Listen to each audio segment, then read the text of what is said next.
ஆண்டவராகிய இயேசு கிறிஸ்துவின் நாமத்தினாலே உங்களுக்கு அன்பின் வாழ்த்துக்களை தெரிவித்துக் கொள்கிறேன். விசேஷமாய் இந்த பிப்ளிக்கல் பிரின்சிபல்ஸ் அப்படின்ற இந்த கான்செப்டில் உங்களை சந்திப்பதில் மிகுந்த மகிழ்ச்சியும் கர்த்தருக்கு நான் மிகுந்த நன்றியும் தெரிவிக்கிறேன். இந்த வாய்ப்பை எனக்கு கொடுத்ததான திருச்சபைக்கும் நான் நன்றி தெரிவித்துக் கொள்கிறேன். விசேஷமாய் தாவீதினுடைய வாழ்க்கையை பார்க்கும் பொழுது ஒரு அடிப்படையான காரியத்தை நாம் தாவீதுடைய வாழ்க்கையில் நாம் கற்றுக்கொள்கிறோம். அதை நம்ம வாசிக்கும் பொழுது அது ரொம்ப புதுமையாக இருக்கிறது. எப்படி தாவீது இந்த தன்னுடைய ஆவிக்குரிய வாழ்க்கையை அவர் எப்படி வடிவமைத்து கொண்டார் அப்படின்றது இந்த ஒரே ஒரு வசனத்தின் மூலமாக நமக்கு வெளிப்படுகிறது அப்படின்னு சொல்லி பார்க்குறோம். அதில் ஒரு சில வார்த்தைகளை மாத்திரம் இன்னைக்கு நாம் தியானிக்க கர்த்தர் தாமே நமக்கு கிருபை கொடுப்பாராக.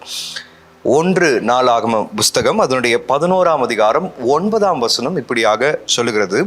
தாவீது நாளுக்கு நாள் விருத்தி அடைந்து கொண்டே இருந்தார், சேனைகளாகிய கர்த்தர் அவரோடு கூட இருந்தார் என்று சொல்லி சொல்லப்பட்டிருக்கிறது.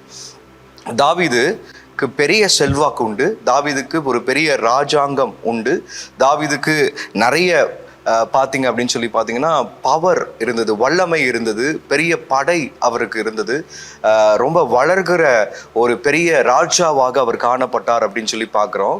ஆனால் தாவீது எந்த காலத்திலும் அவருடைய ஆவிக்குரிய வாழ்க்கையை அவர் நிப்பாட்டவே இல்லை, அதற்கு டைம் ஒரு ஸ்பேஸ் கொடுக்கவே இல்லை என்று சொல்லி பார்க்குறோம். அவர் அழகாக அந்த காரியத்தை ஃபுல்ஃபில் பண்ணி நடத்தி கொண்டிருந்தார், நிறைவாக நடத்தி கொண்டிருந்தார் என்று சொல்லி பார்க்குறோம். அதனால தான் வேதம் இப்படியாக சொல்லுகிறது, தாவீது நாளுக்கு நாள் வளர்ந்து கொண்டே இருந்தார். தாவீது நாளுக்கு நாள் வளர்ந்து கொண்டே இருந்தார். Not with his wealth, not with his strength, not with his power, not with his might, not with his beauty or knowledge. தாவீது நாளுக்கு நாள் தேவனுக்குள்ள வளர்ந்து கொண்டே இருந்தார் என்று சொல்லி சொல்லப்பட்டிருக்கிறது. வெயின் க்ரூடன் என்று சொல்லக்கூடிய ஒரு புகழ்பெற்ற ஒரு ஸ்காலர் இருக்கிறாங்க. ஸோ வெயின் க்ரூடன் அவங்களுடைய வாழ்க்கையின் ஆரம்ப கட்டத்தை சொல்லும் பொழுது, அனுதினமும் நான் சர்ச்சுக்கு போகிறது என்னுடைய வழக்கம், ஒரு ஆவிக்குரிய நிறைவுள்ள ஒரு செய்தியை நான் கேட்பது என்னுடைய வழக்கம். அப்போ நான் ஒரு சர்ச்சுக்கு போனேன். அந்த சர்ச் ரொம்ப ட்ரெடிஷ்னலான ஒரு சர்ச்சாக இருந்தது. பாஸ்டர் பிரசங்கம் பண்ணுகிற வார்த்தை ரொம்பவே சாதாரணமான ஒரு வார்த்தையாக அது காணப்பட்டது. எனக்கு அதுக்குள்ளே இருந்து எந்த காரியமும் எனக்கு இன்சைட்டாக ஆண்டவர் பேசலை. நான் அப்போ போய் அந்த போதகர்கிட்ட நான் சொன்னேன், பாஸ்டர் நீங்கள் பேசுகிறது ரொம்ப பிளெயினான டெக்ஸ்டாக இருக்குது, எங்களுக்கு கொஞ்சம் நீங்கள் வார்த்தையை இன்னும் கொஞ்சம் டீப்பாக சொல்லி கொடுத்தீங்கன்னா நல்லாயிருக்கும் அப்படின்னு சொல்லி நான் சொன்னேன். பட் ஆனால் அவர் என் தோளில் தட்டி, தம்பி நீ கொஞ்சம் வளரணும் அப்படின்னு சொல்லிட்டு போயிட்டாரு. ஆனால் என் மனசில் அது ஒரு பெரிய காயமாகவே இருந்தது. நான் இன்னொரு சர்ச்சுக்கு நான் அன்றைய நாள்லேருந்து நான் போக ஆரம்பித்தேன். அந்த சர்ச்சில் நுழையும் போதே ஒரு வசனத்தோடு அவங்க அந்த பாட்டை ஆரம்பிச்சாங்க. கர்த்தரோடு அனுதினமும் வாழ்கிற இந்த வாழ்க்கை, துதிக்கிற இந்த வாழ்க்கையை நம்ம ஆண்டவருக்கு மகிமையாய் செலுத்துகிறோம் என்று சொல்லி ஒரு ஹிம்ஸ், ஒரு ஆங்கில பாடலை அவங்க பாடி அந்த சர்ச் சர்வீஸை ஆரம்பிச்சாங்களாம். அப்போ அவர் முடிவு பண்ணாராம், இந்த சர்ச்சு தான் நான் இதற்கு மேலே போகக்கூடிய ஒரு சர்ச் அப்படின்னு சொல்லி அன்னைக்கு அவர் முடிவு பண்ணாராம். அப்போ அந்த பாஸ்டர் டெய்லியும் கர்த்தரை ஆராதிக்கிற, டெய்லியும் கர்த்தருடைய வாசனத்தை புதுமையாய் கற்றுக்கொள்கிற ஒரு திருச்சபையில் நம்ம அங்கமாய் இருக்கணும் அப்படின்னு சொல்லி அவர் அந்த காணொலியில் அவர் சொன்னார் என்று சொல்லி பார்க்குறோம். பாருங்கள், நம்ம தேவனுடைய வார்த்தையில் அனுதினமும் வளர்கிறது மிகவும் முக்கியமான ஒரு அடிப்படையான ஒரு காரியமாக இருக்கிறது. அதனால தான் மன்னா கொடுக்கப்பட்டிருக்கிறது. மன்னா எதற்காக கொடுக்கப்பட்டது அப்படின்னு சொல்லி பார்த்தீங்கன்னா, இன்றைக்கி நம்ம யூஸ் பண்ணுற மாதிரி ஃப்ரிட்ஜில் ஒரு 2-3 days வச்சு யூஸ் பண்ணுற மாதிரி மன்னா இல்லை அப்படின்னு சொல்லி பார்க்குறோம்.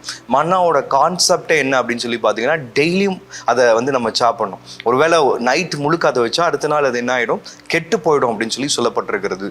அதே ஒரு வார்த்தையை தான் ஆண்டவர் தேவ வார்த்தைக்கும் ஆண்டவர் நமக்கு கொடுத்திருக்கிறாரு. மன்னாவை போல அவர் அனுதினமும் நம்மோடு கூட என்ன பண்றாரு, பேசுகிறார். அதாவது இயேசு கற்பிக்கும் பொழுது ஜெபத்துல அனுதின மன்னாவை எங்களுக்கு தாங்க ஆண்டவரே அப்படின்னு சொல்லி கேட்கிறாரு. மனுஷன் அப்பத்தினாலே மாத்திரமல்ல, தேவ வாயிலிருந்து புறப்படுகிற ஒவ்வொரு வார்த்தையினாலும் என்ன பண்ணுகிறானா, பிழைக்கிறான் என்று சொல்லி வேதம் வசனம் சொல்லுகிறது. அப்ப தாவீது எப்படி வளர்கிறார் அப்படின்னு சொல்லி பார்த்தீங்கன்னா, கர்த்தருக்குள்ள வளர்கிறார். கர்த்தர் அவரோடு கூட பேசுகிறார். கர்த்தர் அவரோடு கூட என்ன பண்றாரு, இடைப்படுகிறார் என்று சொல்லி பார்க்கிறோம். பாருங்க, 3 காரியம் தாவீதினுடைய வாழ்க்கையில நம்ம வேகமாய் நம்ம வாசிக்க போகிறோம். ஒன்று என்ன அப்படின்னு சொல்லி பார்த்தீங்கன்னா, 3 பில்லராக நம்ம எடுத்துப்போம். ஒரு 3 பில்லர் கட்டி எழுப்பப்படுகிற ஒரு 3 பில்லர். அது என்ன அப்படின்னு சொல்லி பார்த்தீங்கன்னா, ஃபர்ஸ்ட் தாவீதுக்குள்ள இருந்த ஒரு பாசிட்டிவிட்டி, ஒரு நேர்மறையான ஒரு சிந்தனை அப்படின்னு சொல்லி பார்க்குறோம். 2வது அப்படின்னு சொல்லி பார்த்தீங்கன்னா அனாயிட்டிங், அபிஷேகம். 3வது அப்படின்னு சொல்லி பார்த்தீங்கன்னா பிளெஸ்ஸிங், ஆசீர்வாதம் அப்படின்னு சொல்லி பார்க்குறோம்.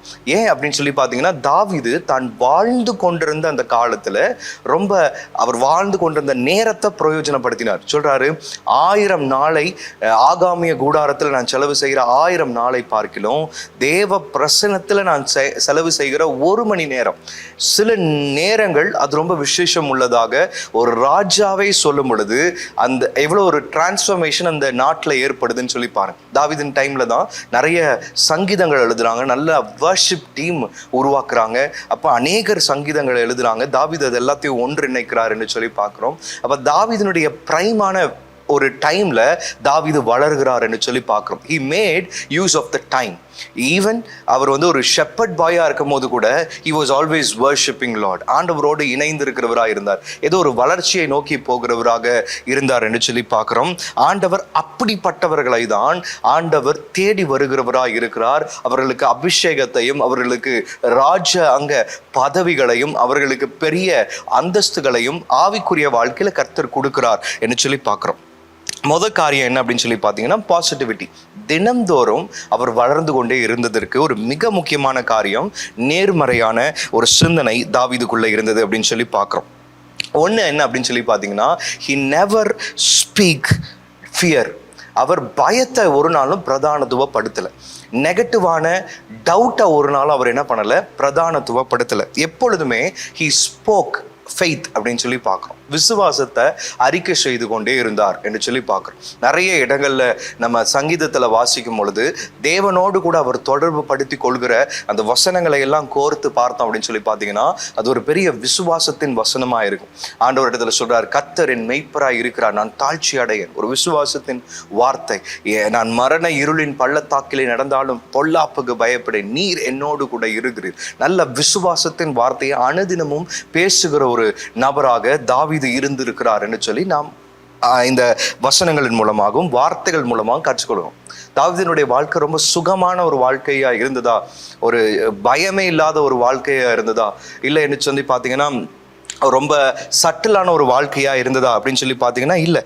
தாவீது ஒரு கவர்மெண்ட் ஜாப்ல 9 to 6 டியூட்டியில இருந்தாரா? இல்லை. தாவீது ஓடிக்கொண்டே இருந்தாருன்னு சொல்லி பார்க்குறோம். கிட்டத்தட்ட 13-14 வருஷங்கள் தன்னுடைய ராஜ்யம் தனக்கு கிடைத்திருந்தும் சவுலுக்கு தன்னை வெளிப்படுத்தாதபடிக்கு தாவீது ஓடிக்கொண்டே இருந்தார் என்று சொல்லி பார்க்கிறோம். அப்ப தாவீதினுடைய வாழ்க்கையிலிருந்து நம்ம கற்றுக்கொள்ளக்கூடிய ஒரு அடிப்படையான காரியம் என்ன அப்படின்னு சொல்லி பார்த்தீங்கன்னா, விசுவாசத்தை பேசுவது. டெய்லியும் விசுவாசத்தை பேசி நாம் அறிக்கை செய்யும் பொழுது கர்த்தருக்கு பிரியமான ஒரு வளர்ச்சியை நம்ம லைஃப்ல கொண்டு வருகிறோம் அப்படின்னு சொல்லி பார்க்கிறோம். எப்பொழுதுமே ஆராதித்து கொண்டே இருந்தார் என்று சொல்லி பார்க்கிறோம்.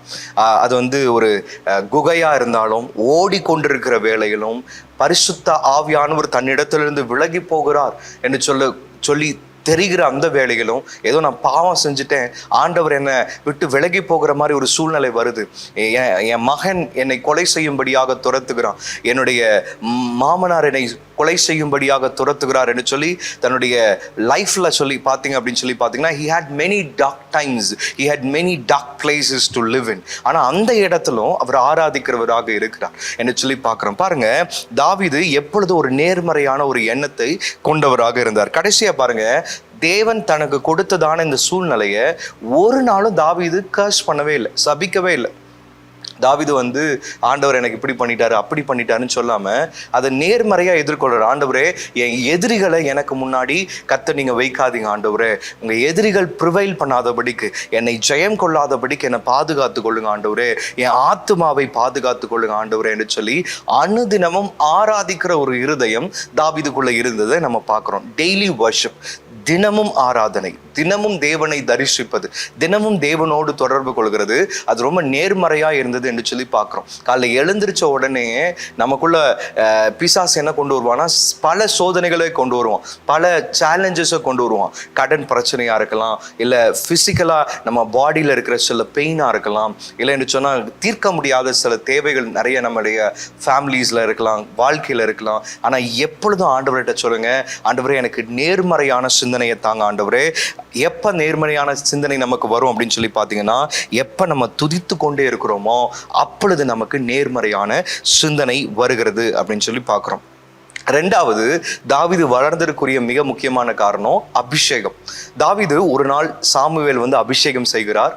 அபிஷேகம் செய்த பிறகு தாவீதுடைய வாழ்க்கையில ஒரு பெரிய சேலஞ்ச் என்ன அப்படின்னு சொல்லி பார்த்தீங்கன்னா, கோலியாத் என்று சொல்லக்கூடிய ஒரு நபரை வீழ்த்த தாவீதுக்கு ஒரு வாய்ப்பு கிடைக்கிறது என்று சொல்லி பார்க்கும். சரி, தாவீது கோலியாத்தை வீழ்த்தின பின்பு என்ன நடக்குது அப்படின்னு சொல்லி பார்த்தீங்கன்னா, கர்த்தர் கொஞ்சம் கொஞ்சமாய் தாவீதை அடையாளப்படுத்த ஆரம்பிக்கிறார். நல்லா கவனிச்சு பார்த்தோம் அப்படின்னு சொல்லி பார்த்தீங்கன்னா, யாருக்கு ரொம்ப அதிகமான அட்டாக்ஸ் உண்டாகும், யாருக்கு அதிகமான தாக்குதல் பிசாசு கொடுப்பான் அப்படின்னு சொல்லி பார்த்தீங்கன்னா, யாரு அபிஷேகிக்கப்பட்டிருக்கிறாங்களோ அவங்களுக்கு தான் பிசாசு தாக்குதல் அதிகமாக காணப்படும் அப்படின்னு சொல்லி பார்க்குறோம். ஏன்னா அவங்கள கர்த்தர் அடையாளப்படுத்துறார், அவங்கள கர்த்தர் ஐடென்டிஃபை பண்றார். ஒரு கூட்டமாக இருக்கிறோம், அதில் நீங்கள் அபிஷேகிக்கப்பட்டிருக்கீங்க அப்படின்னா உங்கள் மேலே தான் எல்லா அடியும் விழும், உங்கள் மேலே தான் எல்லா அட்டாக்ஸும் வரும். காரணம் என்ன அப்படின்னா, அந்த இடத்துல கர்த்தர் உங்களை அடையாளப்படுத்துகிறார் என்று சொல்லி அர்த்தம். எந்த இடத்துல நமக்கு அதிகமான துன்பங்களும் அதிகமான பிரச்சனைகளும் நம்ம ஃபேஸ் பண்ணுறோமோ அந்த இடத்துல தான் கர்த்தர் நம்மளை அடையாளப்படுத்துகிறார் என்று சொல்லி அர்த்தம். நம்ம நிறைய நேரத்தில் என்ன பண்ணுவோம், பிரச்சனைகள் வரும் பொழுது, சூழ்நிலைகள் வரும்போது அமைதியாக எந்திரிச்சு போயிடும், அந்த இடத்த அவாய்ட் பண்ணிட்டு போயிடும், அந்த இடத்த நம்ம நிற்க மாட்டோம். அப்படிதான் சவுல் அந்த இடத்துல இருக்கிறாரு அப்படின்னு சொல்லி பார்க்குறோம். போய் ஒருவேளை நான் கோலியாத்தோட சண்டை போட்டு தோத்துட்டா அது ஒரு பெரிய அவமானம்னு சொல்லி யாருமே சண்டைக்கு போகாம தன்னை நிப்பாட்டி வைத்திருக்கிறதுனுடைய காரியம் அபிஷேகம் அல்ல. அபிஷேகம் என்பது பிரச்சனைகளுக்குரிய இடத்துல உங்களை கொண்டு போய் நிற்க வைக்கும், அந்த இடத்துல ஒரு ப்ரூஃப் உண்டாகும் ஒரு நம்மை பலப்படுத்துகிறதான ஒரு காரியமாக இருக்கிறது அப்படின்னு சொல்லி பார்க்கிறோம். தாவீது ஸ்டேட் அனாயிட்டட், அவர் எப்பொழுதும் அபிஷேகம் பண்ணப்பட்டவராகவே காணப்பட்டார் அப்படின்னு சொல்லி பார்க்கிறோம். ஒரு நாளும் சவுலுக்கு எகெயின்ஸ்டா போல, ஒரு நாளும் தன்னை எதிர்த்து வந்த யாருக்கும் எகெயின்ஸ்டா தாவீது போகல அப்படின்னு சொல்லி பார்க்கிறோம். அப்சலோம் தன்னுடைய சொந்த மகன், அவனை நினைச்சிருந்தா அவர் ஈஸியா அவர் ஜெயிச்சிருக்கலாம். பட் ஆனால் ஒரு நாளும் தாவீது சவுலுக்கு அகெயின்ஸ்டாவோ அப்சலோமுக்கு அகெயின்ஸ்டாவோ தன்னை எதிர்கொண்டு ஆவிக்குரிய ரீதியில தன்னை தாக்க வந்த ஒருவரையும் தாவீது என்ன பண்ணல, எகெயின்ஸ்டா போல. he stayed with his anointing, he recognized his spiritual battles. யார் கூட சண்டை போடணும், எதற்காக சண்டை போடணும், எப்படி சண்டை போடணும், ஆண்டவரோடு ஆலோசனை பண்ணிவிட்டு அவர் போய் அந்த காரியங்கள் எல்லாம் செய்கிறார் என்று சொல்லி பார்க்கிறோம். அதனால guard your heart, guard your place. ஆண்டவர் உங்களுக்காக கொடுத்திருக்கிற அந்த அபிஷேகத்தின் நாட்களையும் அறைகளையும் பத்திரமாய் பார்த்து கொள்வது நமக்கு கர்த்தர் கொடுக்கிறதான ஒரு பெரிய அங்கீகாரம் அப்படின்னு சொல்லி பார்க்கணும். நம்ம எந்த இடத்துல அடையாளப்படுத்தப்படுகிறோமோ அந்த இடத்துல அபிஷேகம் கிரியேஷன். கடைசியா ஒரே ஒரு காரியத்தை சொல்லி நான் முடிக்க ஆசைப்படுகிறேன். தாவீது ஒரு அபிஷேகத்தின் நிமித்தமாக வளர்ந்தார் என்று சொல்லி பார்க்கிறோம், ஆசீர்வாதத்தின் நிமித்தமாக வளர்ந்தார். மூணாவது பார்க்கிறோம், David was a great influencer. Maxwell சொல்றாங்க, ஒரு புக் எழுதியிருக்காங்க 21 irrefutable principles for leadershipன்னு சொல்லி. அதில் முதல் காரியமே மேக்ஸ்வெல் அவங்க சொல்ற காரியம் என்ன அப்படின்னு சொல்லி பார்த்தீங்கன்னா, இன்ஃப்ளூயன்சிங். ஒரு லீடர், ஒரு தலைவர் அப்படின்னு சொல்லி பார்த்தீங்கன்னா பயங்கர இன்ஃப்ளூயன்சிங்காக இருப்பார் என்று சொல்லி பார்க்குறோம். அதான் அடிப்படை பண்பு அப்படின்னு சொல்லி பார்க்குறோம். தாவீது தன்னுடைய வாழ்நாள்லாம் ஒரு பெரிய இன்ஃப்ளூயன்சராக இருந்தார். சாலமோன் ஆலயம் கட்ட தேவையான எல்லா காரியத்தையும் தாவீது தன்னுடைய பிரைம் டைம்ல எல்லாத்தையும் சேகரித்து அவர் வைக்கிறாருன்னு சொல்லி பார்க்குறோம். ஒருவேளை என்னால் கட்ட முடியாது, ஆனால் ஆலயம் கட்ட என்னென்ன காரியங்கள் தேவையோ எல்லாவற்றையும் சேர்த்து வைக்க தாவீதுக்கு ஒரு பெரிய அங்கீகாரம் அந்த இடத்துல கொடுக்கப்பட்டது அப்படின்னு சொல்லி பார்க்குறோம். ஒரு வார்த்தை இந்த இடத்துல வாசிக்கிறோம் பாருங்க, 2 சாமுவேல் 7ஆம் அதிகாரம் அதனுடைய 16ஆம் வசனம் சொல்லப்படுகிறது. Your house and your kingdom shall endure forever before me. Your throne shall be established forever. அதான் ஆண்டவர் கொடுக்குற ஆசீர்வாதம். உன்னுடைய ராஜ்யம் என்றென்றைக்கும் நிலைக்கும்படியாக நான் செய்வேன். அதனால தான் நம்ம வாசிக்கிறோம், தாவீதுனுடைய வரலாற்றை நம்ம எங்க வரைக்கும் வாசிக்கிறோம், புதிய ஏற்பாட்டை தாண்டி கடைசி வெளிப்படுத்தல் விசேஷம் வரைக்கும் நம்ம என்ன வாசிக்க முடியுதுன்னா, தாவீதினுடைய அந்த சங்கீதத்தினுடைய வெளிப்பாடை நம்மளால என்ன பண்ண முடியுது, வாசிக்க முடியுது அப்படின்னு சொல்லி பார்க்குறோம். ஸோ ஆண்டவர் நம்மை ஆசிர்வதிப்பார் என்று சொன்னால் அந்த ஆசீர்வாதம் பரிபூரணத்தை கொண்டு வரும். நம்மள மாத்திரம் இல்லை, ஆண்டவர் நம்ம ஜென்ரேஷனை ஆசீர்வதிக்கிறார். சாலமோன் அவ்வளவு தவறுகள் செய்திருந்தாலும், கர்த்தரை விட்டு அவ்வளவு வழி விலகி சென்றிருந்தாலும், தாவீதின் மேல வச்சிருந்த அந்த உடன்படிக்கை நிமித்தமாய் கர்த்தர் சாலமோனை என்ன பண்ணாராம், பாதுகாத்தார். அவன் ராஜ்யத்தை பாதுகாத்தார், காரியங்களை கர்த்தர் பாதுகாத்தார் அப்படின்னு சொல்லி நம்ம வாசிக்கிறோம். ஸோ நம்ம இன்னைக்கு நம்ம கற்றுக்கொண்ட ஒரு 3 முக்கியமான காரியம் தாவீதினுடைய வாழ்க்கையிலிருந்து, க்ரோயிங் இன் த லார்ட் டெய்லி, ஒவ்வொரு நாளும் ஒரு வளர்ச்சி.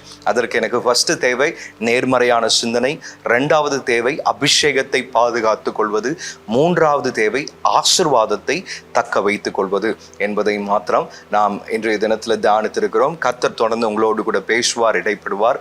ஆண்டவர் தாமே உங்களை தாராளமாய் ஆசீர்வதிப்பாராக. ஆமென். God bless you.